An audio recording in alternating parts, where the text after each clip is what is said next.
आज सुनेंगे बुधवार गणेश जी की वैद कथा। बहुत समय पहले की बात है कि एक साहूकार का नया नया विवाह हुआ था। उसकी पत्नी मायके गई हुई थी। नया नया विवाह था, नई नई उमंग थी। साहूकार का परिवार भी कुछ खास बड़ा नहीं था। जो रिश्तेदार थे उनके घर बहुत दूर थे। अब साहूकार को अकेलापन खाए जा रहा था। उससे रहा न गया और साहूकार जा पहुंचा ससुराल। साहूकार की बड़ी आव भगत हुई, लेकिन ससुराल में तो अपनी पत्नी से खुलकर बात करना दूर, सूरत दिखना तक मुश्किल हो रहा था। अगले ही दिन साहूकार ने कह दिया कि विदाई की तैयारी कर लीजिए, हमें निकलना है। अब संयोग बस वह दिन था बुधवार का। सास ससुर ने समझाने का बहुत प्रयास किया कि बेटा, आज बुधवार का दिन है, इस दिन बेटी की विदाई नहीं करने का रिवाज है। लेकिन साहूकार नहीं माना और कहा, मैं इस सब बातों को नहीं मानता, आप हमें जाने का आशीर्वाद दीजिए। अब अपने दामाद के आगे सास ससुर की कहाँ चलने वाली थी। मन मसोर कर तैयारी करनी पड़ी। बेटी की विदाई कर दी गई। अब चलते चलते रास्ते में साहूकार की पत्नी को प्यास लग जाती है। साहूकार जैसे पानी लेने के लिए जाता है तो वापस आते ही उसकी हैरानी का कोई ठिकाना नहीं रहता। अपने ही हमशक्ल को गाड़ी में पत्नी के बगल में बैठे देखता है। उसकी पत्नी भी एक शकल के दो दो व्यक्तियों को देखकर परेशानी में पड़ गई कि उसका पति कौन सा है। जैसे ही साहूकार ने पत्नी के पास बैठा व्यक्ति से पूछा कि वह कौन है, तो वह पलटकर जवाब दिया कि भैया, मैं तो फला नगर का साहूकार हूँ और फला नगर से अपनी पत्नी को ले जा रहा हूँ। तुम बताओ, तुम कौन हो जो मेरा भेष धरकर यहाँ तक कबाब में हड्डी बनने के लिए आधम के हो। ऐसे बहसबाजी करते करते दोनों में झगड़ा बढ़ गया। झगड़े को देखते हुए राज्य के सिपाही वहां आ पहुंचे और साहूकार को पकड़ लिया। अब सिपाही भी चक्कर में कि दोनों की शक्ल एक समान है। उन्होंने साहूकार की पत्नी से पूछा कि उसका पति इनमें से कौन सा है। वह बेचारी क्या जवाब देती। तब साहूकार ने हाथ जोड़ लिए और भगवान से विनती करने लगा कि हे भगवान, यह आपकी क्या माया है। तभी आकाशवाणी हुई कि मूर्ख, याद कर कुछ देर पहले ही तूने अपने सास ससुर की आज्ञा ना मानकर भगवान बुध का अपमान किया और बुधवार के दिन तू अपनी पत्नी को लेकर चल पड़ा, जबकि तुझे इस दिन गमन नहीं करना चाहिए था। यह स्वयं बुध देव है जो तुम्हें सबक सिखाने के लिए तुम्हारे भेष में है। तब साहूकार ने कान पकड़कर माफी मांगी और आगे से कभी भी ऐसा न करने का वचन किया और बुधवार को नियम पूर्वक व्रत पालन करने का संकल्प किया। तब जाकर साहूकार के रूप में प्रकट हुए बुध देवता अंतर्ध्यान हो गए और साहूकार अपनी पत्नी को लेकर घर जा सका। इस घटना के पश्चात साहूकार और उसकी पत्नी दोनों नियमित रूप से बुधवार का व्रत पालन करने लगे। मान्यता है कि जो भी व्यक्ति इस कथा को कहता है या सुनता है या फिर पढ़ता है, उसे बुधवार के दिन यात्रा करने से किसी तरह का दोष नहीं लगता और समस्त सुखों की प्राप्ति होती है। बुध ग्रह की शांति और सर्व सुख के इच्छुक स्त्री पुरुष बुधवार के इस व्रत को कर सकते हैं। ज्ञान, बुद्धि, कार्य, व्यापार आदि में उन्नति के लिए भी बुधवार का व्रत बेहद शुभ और फलदायी माना जाता है। बुधवार के दिन बुध देवता के साथ साथ भगवान गणेश जी की भी पूजा का विधान है। प्रेम से बोलिए बुध देवता की जय। आइए आप श्रवण करते हैं बुधवार गणेश जी की व्रत कथा। जय माता दी। नमस्कार दोस्तों, स्वागत है आप सभी का हमारे YouTube चैनल पर। ओम गणेशाय नमः। आप सभी पर गणेश जी की कृपा, रिद्धि सिद्धि माता की कृपा सदा बनी रहे। प्यारे भक्तगणों, आज मैं आप सभी को सुनाऊंगी गणेश जी की कथा। कथा इस प्रकार है। एक गांव था जिसमें एक सेठ जी अपने परिवार के साथ रहते थे। सेठ जी के गांव के पास के शहर में एक बड़ा व्यापार था। सेठ जी गणेश जी की पूजा श्रद्धा एवं विश्वास से करते थे, जिससे सेठ जी के घर में अन्न धन के भंडार सदा भरा रहता था। उनके जीवन में किसी प्रकार की कोई भी कमी नहीं थी। वह नित्य प्रतिदिन नियम अनुसार रोज वो नदी पर नहाने जाता और आकर गणेश जी की पूजा करते थे, उन्हें भोग लगाते थे और फिर स्वयं भोजन करते थे। यह बात सेठानी जी को अच्छी नहीं लगती थी। वो धार्मिक नहीं थी और ईश्वर में इतना विश्वास नहीं रखती थी। एक बार सेठानी जी ने सोचा, यह इतना गणेश जी को मानते हैं, गणेश जी की पूजा करते हैं, इससे होता ही क्या है। आज तो देखती हूँ वो कैसे गणेश जी की पूजा करते हैं। बस सेठानी दिमाग लगाकर अगले दिन जब सेठ जी नदी पर नहाने गए तो सेठानी जी ने गणेश जी की मूर्ति को उठाकर मूर्ति को कपड़े से ढककर बगीचे में जमीन में दबा दिया। जब सेठ जी नदी से नहा कर आए तो घर में देखते हैं कि गणेश जी की मूर्ति तो है नहीं। वह सेठानी से पूछते हैं, मेरी गणेश जी की मूर्ति मंदिर में क्यों नहीं है, कहाँ गया? तो सेठानी जी बोलती है, मुझे नहीं मालूम। सेठ जी गणेश जी को बहुत ढूंढते हैं पर उनकी मूर्ति घर में नहीं मिली। उस दिन सेठ जी गणेश जी का पूजा नहीं कर पाए और न ही उनको भोग लगा पाए।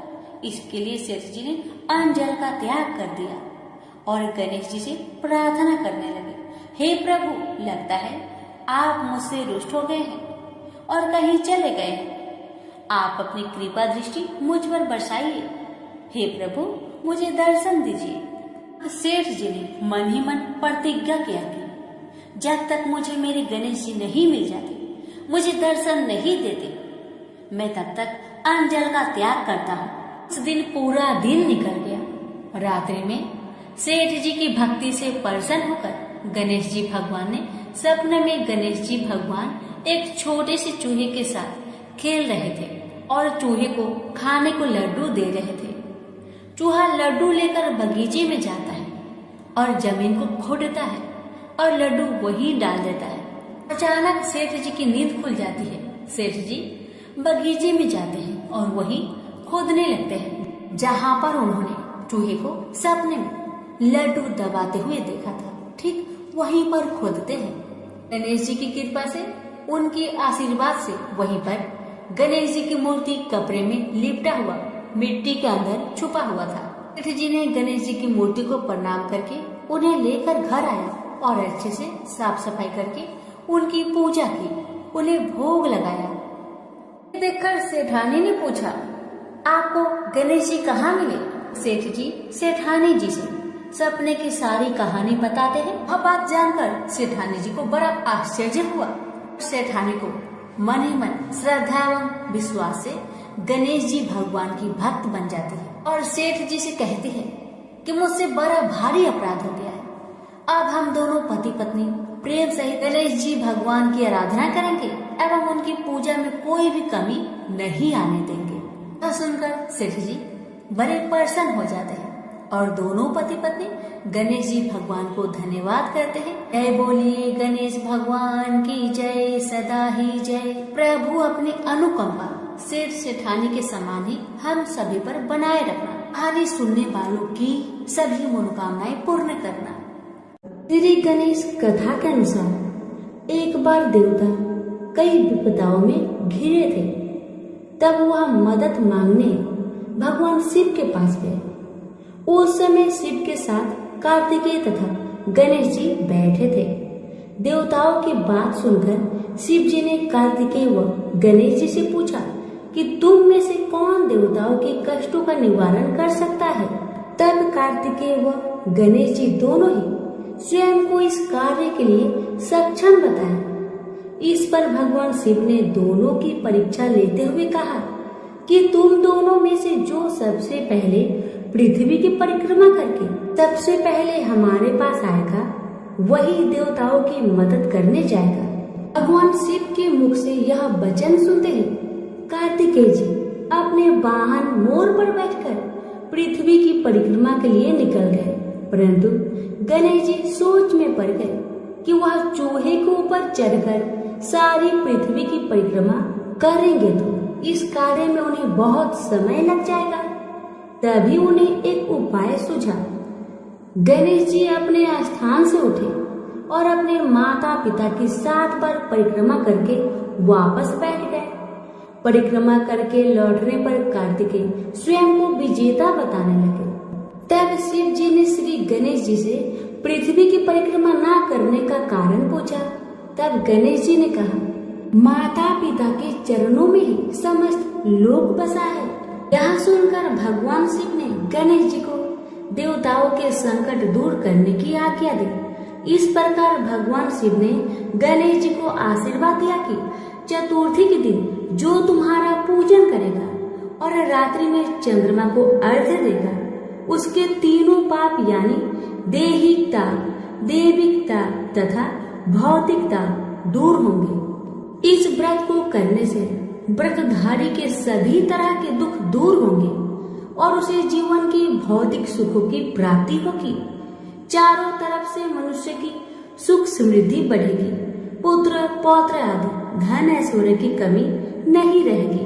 प्रेम से बोलिए गणेश भगवान की जय, कार्तिकेय जी की जय, उमापति शंकर भगवान की जय। एक बार की बात है कि भगवान गणेश एक बार छोटे बालक का रूप धरकर पृथ्वी पर गए और वहां उन्होंने सोचा कि मैं लोगों का परीक्षा लूंगा, इस धरती पर कुछ धर्म कर्म है भी या नहीं।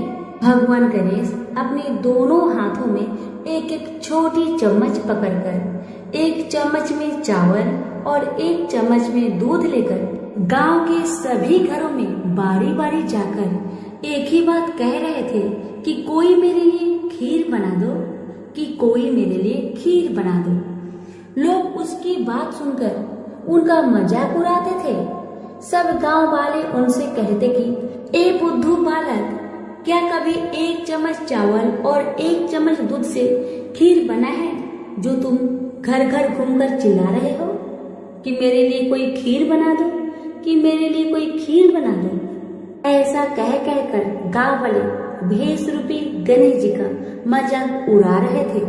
भगवान गणेश गांव वालों की बातें सुनकर आगे बढ़ जाते हैं। ऐसे ही वह पूरे गांव में चलते चलते बालक आखिर में एक बुढ़िया माई के पास पूछते हैं। वहाँ बहुत से बच्चे खेल रहे होते हैं और बुढ़िया माई बैठी बैठी बच्चों के खेल को देख रही होती है। गणेश जी महाराज ने वहाँ जाकर कहा, बुढ़िया माई, ये चावल और दूध से मेरे लिए खीर बना दोगी क्या? छोटे से बालक की बातें सुनकर बुढ़िया माई ने हंसकर मजाक करते हुए कहा, बेटा खीर तो मैं बना दूंगी, लेकिन मुझे भी खीर देना होगा। भेष रूपी गणेश जी ने कहा, जरूर अम्मा, आपको मैं जरूर दूंगा, सब बच्चों को भी दूंगा। तुम चिंता मत करो बूढ़ी अम्मा, बस अपने घर में जाओ और जो सबसे बड़ा बर्तन हो उसे बाहर लेकर आओ। बूढ़ी माई ने बच्चे की कहे अनुसार घर के सबसे बड़े बर्तन को लेकर बाहर आए। घर के बने गणेश जी ने कहा, माँ इतनी छोटी सी भिगोनी से क्या होगा, कोई इससे भी बड़ा बर्तन लाओ, उसमें खीर बनाना। बुढ़िया माई फिर से एक बहुत बड़ा बर्तन लेकर आई, उसमें दूध और चावल डलवा दिए और चूल्हे पर खीर बनाने के लिए रख दिया गया। जब खीर में उबाल आने लगा तो बुढ़िया माई ने थोड़ी सी खीर प्याले में निकाल ली, थोड़ी सी ठंडी करके गणेश जी का नाम लेकर भोग लगाकर चखने लगी। खीर तो अति स्वादिष्ट बनी थी। बुढ़िया माई ने बालक से कहा, ले बेटा खीर बन गई है, अब तुम खा लो। उसके बेटे ने कहा, माँ खीर से तो मेरा पेट भर गया, अब आप खाओ और इन सब बच्चों को खिला दो। बुढ़िया माई ने कहा, बेटा तूने खीर तो नहीं खाई, फिर पेट कैसे भर गया? बालक ने कहा, आपने मेरा प्रेम से नाम लेकर दरवाजे के पीछे खड़े होकर खीर खाई थी, उससे मेरा पेट भर गया। बुढ़िया माई समझ गई कि यह बालक तो भगवान गणेश का ही रूप है। वह खीर सभी बच्चों को खिला दी, जो वहाँ खेल रहे थे उन्हें भी खिलाई, तो भी बर्तन भरा हुआ था। अब गांव के सभी लोगों को बुला बुला कर बुढ़िया माई ने खीर खिलाई तो सभी सोच में पड़ गए। कि इस गरीब बुढ़िया के पास इतनी सारी खीर कहाँ से आई।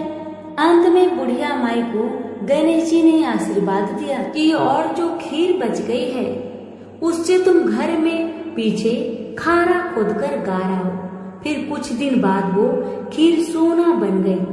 बुढ़िया माई अब तो आनंद और ठाट बाट से रहने लगी। गणेश जी की कृपा से बुढ़िया की सारी दुख तकलीफ समाप्त हो गई। प्रेम से बोलिए गणेश महाराज की जय। एक बार गणेश जी महाराज एक सेठ जी के खेत में से जा रहे थे तो उन्होंने 12 दाने अनाज के तोड़ लिए।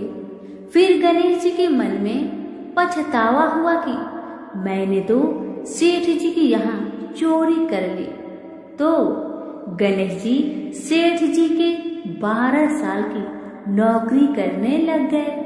एक दिन सेठानी राख से हाथ धोने लगी तो गणेश जी ने सेठानी का हाथ पकड़कर मिट्टी से हाथ धुला दिया। सेठानी सेठ से बोली कि ऐसा क्या नौकर रखा है, नौकर होकर उसने मेरा हाथ पकड़ लिया।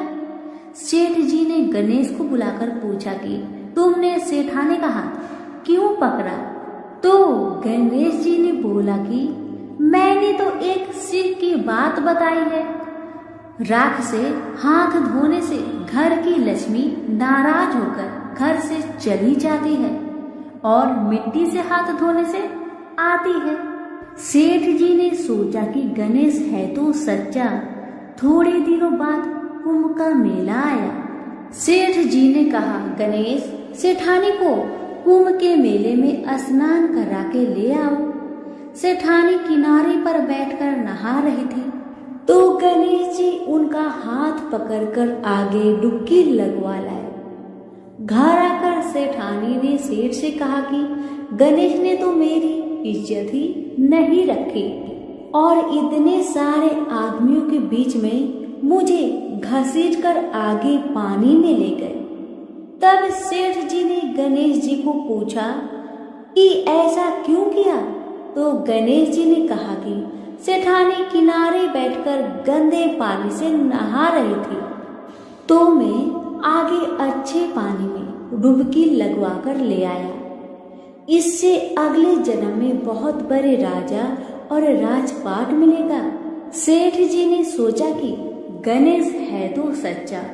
एक दिन घर में पूजा पाठ हो रही थी, हवन हो रहा था। सेठ जी ने गणेश को कहा कि जाओ सेठानी को बुलाकर ले आओ। गणेश जी सेठानी को बुलाने गया तो सेठानी काली चुनरी ओढ़कर चलने लगी तो गणेश जी ने काली चुनरी फाड़ दी और कहा कि लाल चुनरी ओढ़ के चलो। सेठानी नाराज होकर सो गई। सेठ जी ने आकर पूछा क्या बात है। तो सेठानी ने बोली कि गणेश ने मेरी चुनरी फाड़ दी। सेठ जी ने गणेश को बुलाकर बहुत डांटा और कहा तुम बहुत बदमाशी करते हो। तो गणेश जी ने कहा पूजा पाठ में काला वस्त्र नहीं पहनते हैं, इसलिए मैंने लाल वस्त्र के लिए कहा। काला वस्त्र पहनने से कोई भी शुभ काम सफल नहीं होता है। फिर सेठानी ने सोचा कि गणेश है तो समझदार। एक दिन सेठ जी पूजा करने लगे तो पंडित जी ने बोला कि वो गणेश जी की मूर्ति लाना भूल गया, अब क्या करे। तो गणेश जी ने बोला कि मेरी कोई मूर्ति बनाकर विराजमान कर लो, आपके सारे काम सफल हो जाएंगे। यह बात सुनकर सेठ जी को भी बहुत गुस्सा आया और वो बोले कि तुम तो अब तक सेठानी से ही मजाक करते थे, मेरे से भी करने लग गए। तो गणेश जी ने कहा मैं मजाक नहीं कर रहा हूँ, मैं सच बात कह रहा हूँ। इतने में ही गणेश ने गणेश जी का रूप धारण कर लिया और सेठ और सेठानी ने ही गणेश जी की पूजा की। पूजा खत्म होते ही गणेश जी अंतर ध्यान हो गए। सेठ सेठानी को बहुत धोखा हुआ और उन्होंने कहा कि हमारे पास तो गणेश जी रहते थे और हमने उनसे इतना काम करवाया। तो गणेश जी ने सपने में आकर सेठ जी को कहा कि आपके खेत से मैं 12 अनाज के दाने तोड़ लिया था, उसी का दोष उतारने के लिए मैंने आपके यहाँ काम किया था। गणेश जी की कृपा से सेठ जी की करोड़ों की माया हो गई। हे गणेश जी महाराज, जैसे सेठ जी को दिया वैसा सबको देना, कहते को, सुनते को और सारे परिवार को दे। प्रेम से बोलिए जय श्री गणेश। समय की बात है कि विष्णु भगवान का विवाह लक्ष्मी जी के साथ निश्चित हो गया। विवाह की तैयारी होने लगी। सभी देवताओं को निमंत्रण भेजे गए, परंतु गणेश जी को निमंत्रण नहीं दिया गया। कारण जो भी रहा हो, अब भगवान विष्णु की बारात जाने का समय आ गया। सभी देवता अपनी पत्नियों के साथ विवाह समारोह में आए। उन सब ने देखा कि गणेश जी कहीं दिखाई नहीं दे रहे हैं। तब वे आपस में चर्चा करने लगे कि क्या गणेश जी को नहीं न्योता गया है या स्वयं गणेश जी नहीं आए हैं। सभी को इस बात पर आश्चर्य होने लगा। तभी सबने विचार किया कि विष्णु भगवान से ही इसका कारण पूछा जाए। विष्णु भगवान से पूछने पर उन्होंने कहा कि हमने गणेश जी के पिता भोलेनाथ महादेव को न्योता भेजा है। यदि गणेश जी अपने पिता के साथ आना चाहते हैं तो आ जाए, अलग से न्योता देने की कोई आवश्यकता भी नहीं है। दूसरी बात यह है कि उनको 1.25 मन मूंग, 1.25 मन चावल, 1.25 मन घी और 1.25 मन लड्डू का भोजन दिन भर में चाहिए। यदि गणेश जी नहीं आएंगे तो कोई बात नहीं, दूसरे के घर जाकर इतना सारा खाना पीना अच्छा भी नहीं लगता। इतनी बढ़ता कर ही रहे थे कि किसी एक ने सुझाव दिया, यदि गणेश जी आ भी जाए तो उनको द्वार पर बनाकर बैठा देंगे कि आप घर का ध्यान रखना। आप तो चूहे पर बैठकर धीरे धीरे चलोगे तो बारात से बहुत पीछे रह जाओगे। यह सुझाव भी सबको पसंद आ गया, तो विष्णु भगवान ने भी अपनी सहमति दे दी। होना क्या था, इतने में ही गणेश जी वहाँ आ पहुँचे और उन्हें समझा बुझाकर घर की रखवाली करने बैठा दिया गया। बारात चल दी। तब नारद जी ने देखा कि गणेश जी तो दरवाजे पर ही बैठे हुए हैं, तो वे गणेश जी के पास गए और रुकने का कारण पूछा। गणेश जी कहने लगे कि विष्णु भगवान ने मेरा बहुत अपमान किया है। नारद जी ने कहा कि आप अपनी मूषक सेना को आगे भेज दीजिए, तो वह रास्ता खोद देगी, जिससे उनके वाहन धरती में धंस जाएगी। तब आपको सम्मान पूर्वक बुलाना ही पड़ेगा। अब तो गणेश जी ने अपनी मूषक सेना जल्दी से आगे भेज दी और सेना ने जमीन पोली कर दी। जब बारात वहाँ से निकली तो रथों के पहिए धरती में धंस गए। लाख कोशिश करे परंतु पहिए न निकले। सभी ने अपने अपने उपाय किए, परंतु पहिए तो नहीं निकले, बल्कि जगह जगह से टूट गए। किसी की समझ में नहीं आ रहा था कि अब क्या किया जाए। तब तो नारद जी ने कहा, आप लोगों ने गणेश जी का अपमान करके अच्छा नहीं किया। यदि उन्हें मनाकर लाया जाए तो आपका कार्य सिद्ध हो सकता है और यह संकट टल सकता है। भगवान शंकर ने अपने दूत नंदी को भेजा और वे गणेश जी को लेकर आए। गणेश जी का आदर सम्मान के साथ पूजन किया। तब कहीं रथ के पहिए निकले। अब रथ के पहिए निकल तो गए, परंतु वह टूट फूट गए थे। उन्हें सुधारेगा कौन? पास के खेत में खाती काम कर रहा था, उसे बुलाया गया। खाती अपना कार्य करने से पहले श्री गणेशाय नमः कहकर गणेश जी की वंदना मन ही मन करने लगा। देखते ही देखते खाती ने सभी पहियों को ठीक कर दिया। तब खाती कहने लगा कि देवताओं, आपने सर्वप्रथम गणेश जी को नहीं मनाया होगा और न ही उनका पूजन किया होगा, इसलिए तो आपके साथ यह संकट आया है। हम तो मूर्ख अज्ञानी हैं, फिर भी पहले गणेश जी को पूजते हैं, उनका ध्यान करते हैं। आप लोग तो देवतागण हैं, फिर भी आप गणेश जी को कैसे भूल गए? अब आप लोग भगवान श्री गणेश जी की जय बोलकर जाए तो आपके सब काम बन जाएंगे और कोई संकट भी नहीं आएगा। ऐसा कहते हुए बारात वहाँ से चल दी और विष्णु भगवान का लक्ष्मी जी के साथ विवाह संपन्न करा के सभी सकुशल घर लौट आए। हे गणेश जी महाराज, आपने विष्णु को जैसे कारज सरियो ऐसा कारज सबका सिद्ध कर जो। बोलो गजानन भगवान की जय। 40। जय गणपति सद्गुण सदन कविवर बदन कृपाल, विघ्न हरन मंगल करण जय जय गिरिजालाल। जय जय गणपति राजू मंगल भरण करण शुभ काजू, जय गज वदन सदन सुखदाता, विश्व विनायक बुद्धि विधाता। बक्र टुंडे सूची सुंडे सुहावन, तिलक त्रिपुंडे भाल मन भावन। राजित मणि मुक्तन उर्माला, स्वर मुकुट सिर नयन विशाला। पुस्तक पानी कुठार त्रिशूलंग, मोदक भोग सुगंधित फूलंग। सुंदर पीतांबर तन साजित, चरण पादुका मुनि मन राजित। धनि शिव सुवन सदानन व्राता, गौरी लल्लन विश्व विधाता। रिद्धि सिद्धि तौ चवर डुलावे, मूषक वाहन सोहत द्वारे। कहो जन्म शुभ कथा तुम्हारी, अति सूचि पावन मंगलकारी। एक समय गिरिजा राजकुमारी, पुत्र हेतु तप किन्ही भारी। भयो यज्ञ जब पूर्ण अनुपा, तब पहुँचियो तुम धरि द्विज रूपा।